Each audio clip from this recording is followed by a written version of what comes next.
Salut les amis, c'est Ruben de la Gold Academy, j'espère que vous allez bien. Et aujourd'hui, on se retrouve pour la 15e vidéo info de la chaîne. Donc aujourd'hui, on va parler des clubs français relégués administrativement. On a décidé de faire une partie 2 qu'on commence tout de suite.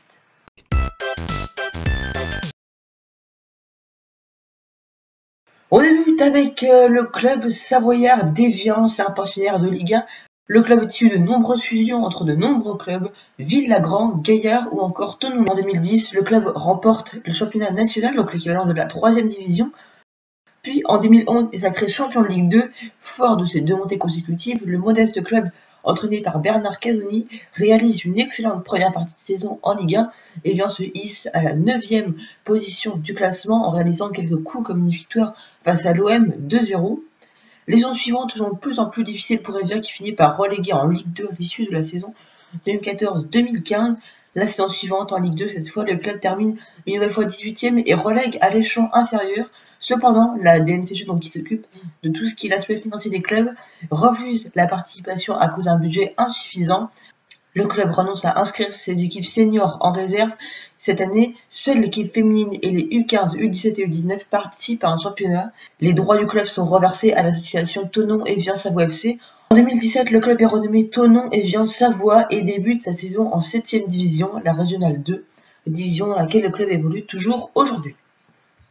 On va désormais parler du CS Sedan-Ardennes, club créé en 1919 sous le nom de UA Sedan-Torcy, puis renommé successivement RC Paris-Sedan et CS Sedan-Ardennes, donc le nom qu'on connaît aujourd'hui.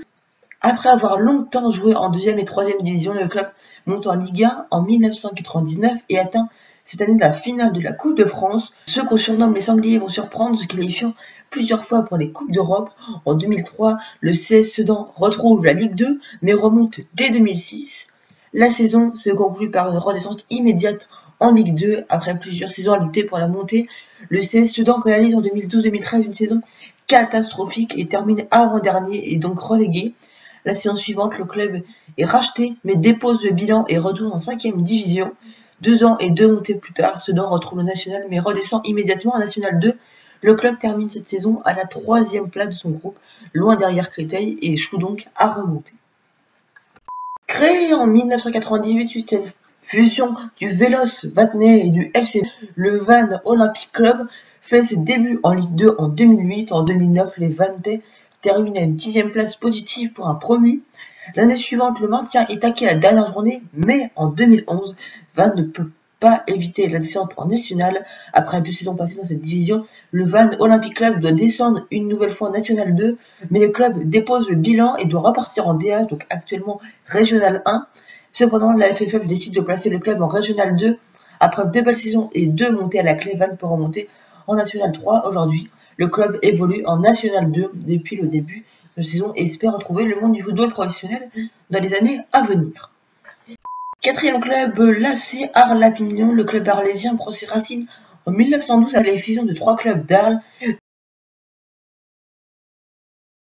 Depuis la réforme des divisions en 1993, Arles-Avignon a connu diverses montées et relégations entre 1993 et 2009. L'AC Arles découvre la Ligue 2 en 2009-2010 et profite de sa lancée pour réaliser une double montée historique qui lui permet de jouer pour la première fois en Ligue 1. Malheureusement, le club n'est pas au niveau et redescend en Ligue 2. Les Arlésiens ont finalement terminé dernier en 2015 et relégués sportivement en National. Une première relégation qui va avoir lieu pour la 4e division. Mais après 5 jours dans cette division, le club connaît une liquidation judiciaire et doit repartir en 7e division. Après une timide remontée en 6e division, Arles connaît une énième relégation sportive cette fois-ci et évolue en Régional 2, donc la 7e division. Et cette saison s'achève sur une descente 7e place, pas de montée au bout pour Arles-Avignon. Pour terminer, on va présenter le club le moins connu des 5, mais dont la relégation est sûrement la plus dramatique et incompréhensible, le Luznac AP. Fondé en 1936, il atteint le championnat national de donc la 3e division. À l'issue de la saison 2008-2009, Luznac se retrouve être la plus petite ville à avoir évolué en national. Après 3 saisons durant lesquelles l'opération maintien est validée de justesse, le LAP termine sa 4e saison à la 2e position du classement et valide sportivement sa montée en Ligue 2. Cependant, le club doit posséder un stade de niveau de cette division et le stade Jean-Noël Fondère de Foix où jouait Luznac ne répondait pas aux normes de la DNCG demande également plus de fonds au club de l'Ariège.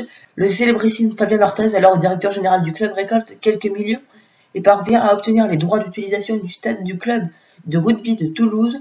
La LFP, la FFF et surtout la DNCG semblent s'opposer à tout prix aux multiples tentatives de l'UNAC pour participer à la Ligue 2. Malgré des mois d'acharnement, la montée est finalement refusée au club. L'UNAC demande alors à réintégrer le national, mais pendant les négociations ratées, le championnat avait débuté sans eux et déjà 4 journées ont été disputées. La FFF, donc, qui est la Fédération Française de Football, refuse la participation de l'UNAC. Le président du club se voit forcé de supprimer l'équipe première et de libérer tous les joueurs. L'équipe réserve continue d'exister en Régional 2 après 2 promotions qui lui permettent de devenir premier club de l'Ariège en National 3. L'UNAC termine dernier de son groupe et repart en Régional 1. Triste destin de ce club amateur qui réalisait des prouesses avant de se faire littéralement détruire.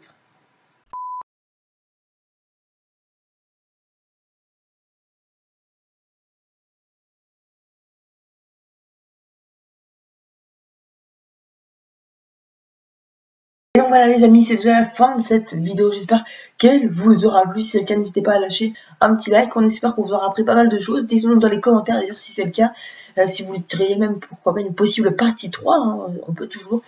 Également partagez cette vidéo et abonnez-vous à la Goal Academy, et moi je vous dis à la prochaine, ciao ciao.